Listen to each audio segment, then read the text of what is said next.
عليكم ورحمة الله وبركاته. الحمد لله رب العالمين، والصلاة والسلام على سيد الأنبياء وأفضل المرسلين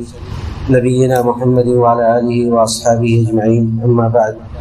وعن أبي السمح رضي الله تعالى عنه قال النبي صلى الله عليه وسلم: يغسل من بول الجارية ويرش من بول الغلام. أخرجه أبو داود والنسائي والصححه الحاکم. محترم بزرگوں، معزز حاضرین، کتاب الطہارہ کی جن حدیث کا بیان چل رہا تھا، انہی حدیث کی طرف دوبارہ لوٹتے ہوئے میں نے آپ لوگوں کے سامنے ابو داؤد اور نسائی وغیرہ کی ایک صحیح روایت پڑھی ہے، جس میں اللہ کے رسول صلی اللہ علیہ وسلم نے پیشاب کے تعلق سے اور پیشاب کی طہارت کس طرح ہو، خاص طور سے ان بچوں اور بچیوں کے پیشاب سے جو ابھی دودھ پی رہے ہیں، دونوں کی طہارت کا طریقہ پانی ہے، لیکن اس کے استعمال کی کیفیت میں فرق ہے۔ اللہ کے رسول صلی اللہ علیہ وسلم سے روایت کرتے ہوئے ابو السمح کہتے ہیں، جو کہ بیان کیا جاتا ہے کہ اللہ کے رسول کے مولا تھے، غلام تھے، کہتے ہیں کہ اللہ کے رسول صلی اللہ علیہ وسلم نے فرمایا کہ بچیوں کے پیشاب کو دھویا جائے گا اور بچوں کے پیشاب پر چھینٹا مارا جائے گا۔ یعنی اگر بچیوں نے پیشاب کیا ہے تو بچیوں کے پیشاب کو دھونا پڑے گا اور بچوں کے پیشاب پر چھینٹا مار دینا یہ کافی ہوگا۔ دیکھیے، پہلی بات یہ ہے کہ اس حدیث میں جو بچوں اور بچیوں کا لفظ ہے، یہ وہ بچے اور بچیاں ہیں جو جنہوں نے ابھی دودھ کے علاوہ کوئی اور چیز کھانا شروع نہیں کیا ہے۔ یعنی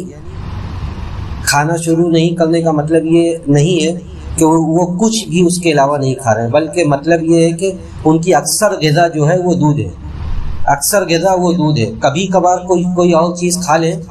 تو وہ اس میں کوئی حرج نہیں ہے، لیکن یہ کہ ان کی عام غذا جو ہے وہ دودھ ہے۔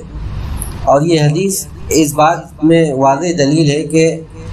بچوں اور بچیوں کے پیشاب کے طہارت کے طریقے میں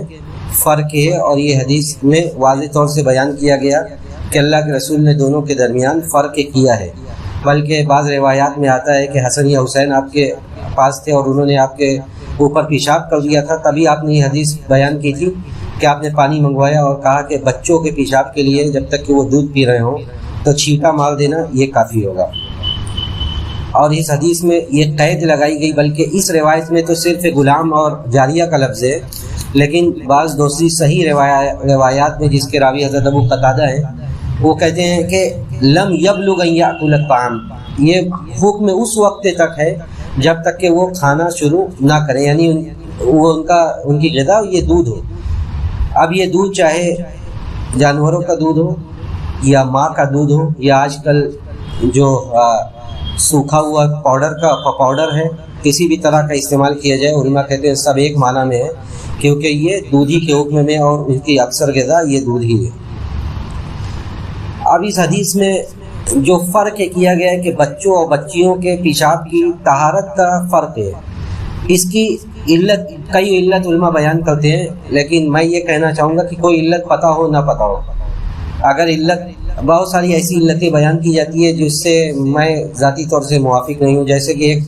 بات یہ بیان کی جاتی ہے کہ بچوں اور بچیوں کے فرق اس لیے کیا گیا کیونکہ لوگ بچوں کو زیادہ لاڈ پیار کرتے ہیں، بچوں کو اٹھاتے ہیں، بچوں کو گود لیے رہتے ہیں، اس لیے یہ ایک عام بات تھی کہ بچے ہر وقت گود میں ہو تو وہ پیشاب کر دے، تو ہر وقت اگر دھونے کا حکم دیا جائے تو یہ مشکل بات ہوگی۔ لیکن اس طرح کی اور بھی علتیں بیان کی گئی ہے، لیکن شریعت کے جو حکم آئے ہیں اس کی علت پتہ ہو نہ پتہ ہو، اس پر ہمیں عمل کرنا ہے اور اس حکم کو ماننا ہے۔ تو اس علت سے کوئی ہو سکتا ہے موافق ہو اور ہو سکتا ہے موافق نہ بھی ہو، کیونکہ ایسی کوئی صریح روایات میں ایسی کوئی بات نہیں ہے یہ کہ اس لیے فرق کیا گیا ہے، بلکہ یہ علماء کی اپنی ذاتی رائے ہے کہ یہ ہو سکتا ہے کہ اس لیے فرق کیا گیا ہو۔ تو بہرحال اس لیے کیا گیا ہو یا اس کے علاوہ کوئی دوسری علت رہی ہو، اللہ کے رسول صلی اللہ علیہ وسلم نے اس حدیث میں یہ فرق کیا ہے، جو فرق مؤثر ہے اور یہ شریعت کا ایک حکم بن گیا۔ اب یہ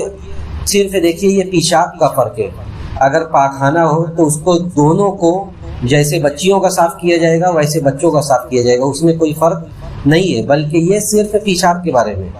یہ صرف پیشاب کے بارے میں کہ پیشاب کا اگر بچہ ہو جب تک دودھ پی رہا ہو تو اس کے پیشاب کی طہارت اس طرح ہوگی اور بچیوں کی طہارت دوسری طرح ہوگی۔ ایک علت یہ بھی بیان کی جاتی ہے کہ بچیوں کی پیشاب یہ منتشر ہوتی ہے جب کلتی ہیں، اور بچوں کی پیشاب ایک جگہ ہوتی ہے، اس لیے اس کو اوپر چھینٹا مار دینا یہ کافی ہوگا۔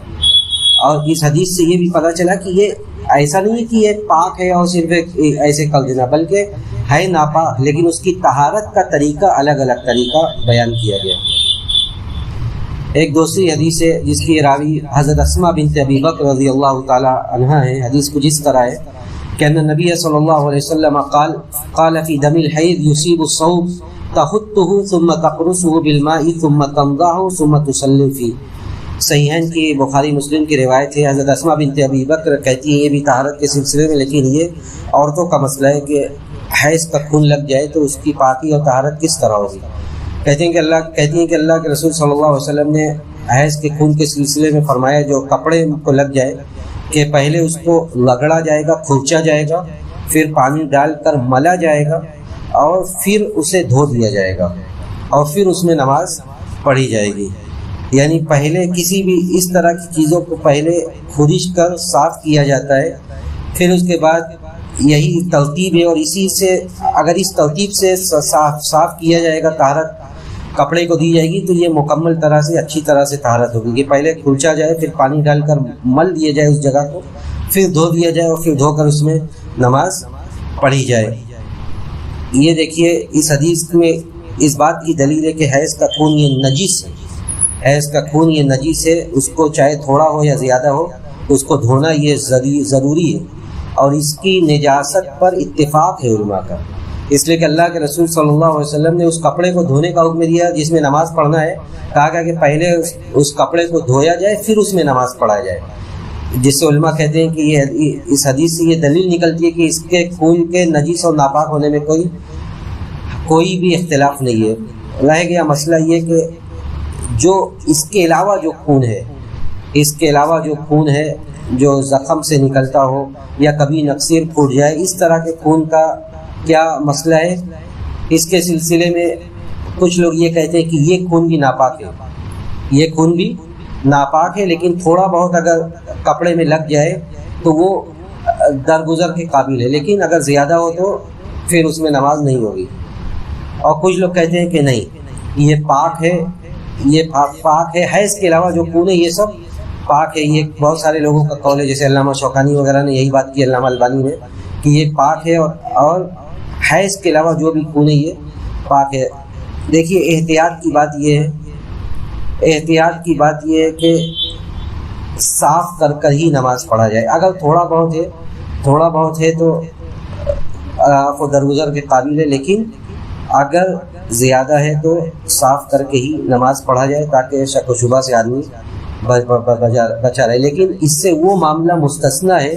کہ اگر کسی کو کوئی زخم ہو گیا اور اس سے برابر خون جاری ہے، برابر خون نکل رہا ہے، تو وہ اس طرح نماز پڑھ سکتا ہے، اس لیے کہ کئی صحابہ کے آثار سے، جیسے ابو داؤد کی ایک روایت ہے کہ ایک صحابی کو اللہ کے رسول صلی اللہ علیہ وسلم نے حفاظت پر مقرر کیا تھا، نگرانی پر،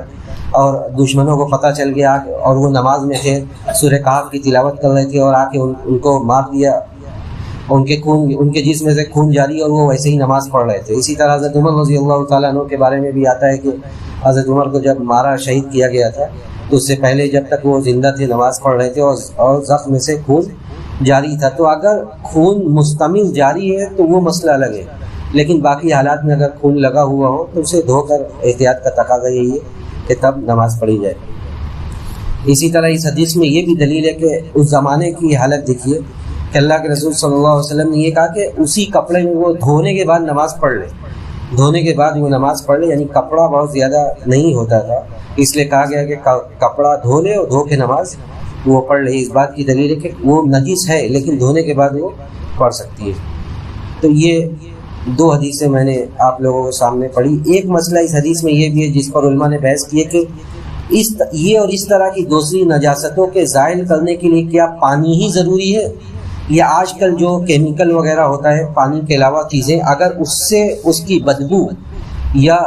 اثر اس کا زائل ہو جائے تو کیا اس کے استعمال کرنے سے نماز پڑھی جا سکتی ہے، وہ پاک ہو جائے گا؟ اور اکثر علماء نے یہ بات کہی ہے کہ جی پڑھی جا سکتی ہے۔ اگر کوئی ایسا لکوڈ ہے جس سے صاف کر اس کا اثر بھی زائل ہو جاتا ہے، بدبو بھی ختم ہو جاتی ہے اور وہاں پہ کوئی گندگی باقی نہیں رہتی ہے، تو علامہ ابن تیمیہ وغیرہ نے اس قول کو راجح قرار دیا ہے کہ اگر ایسی کوئی چیز ہے اور اس سے صاف ہو جا رہی ہے وہ جگہ، تو وہ اس میں نماز پڑھ سکتی ہے۔ ہم اللہ رب العزت والجلال سے یہی دعا کرتے ہیں کہ رب العالمین ہمیں حدیث کو پڑھنے اور اس پر عمل کرنے کی توفیق نصیب فرما۔ وصلی اللہ علی نبینا محمد وعلی آلہ وصحبہ اجمعین۔ والسلام علیکم ورحمۃ اللہ وبرکاتہ۔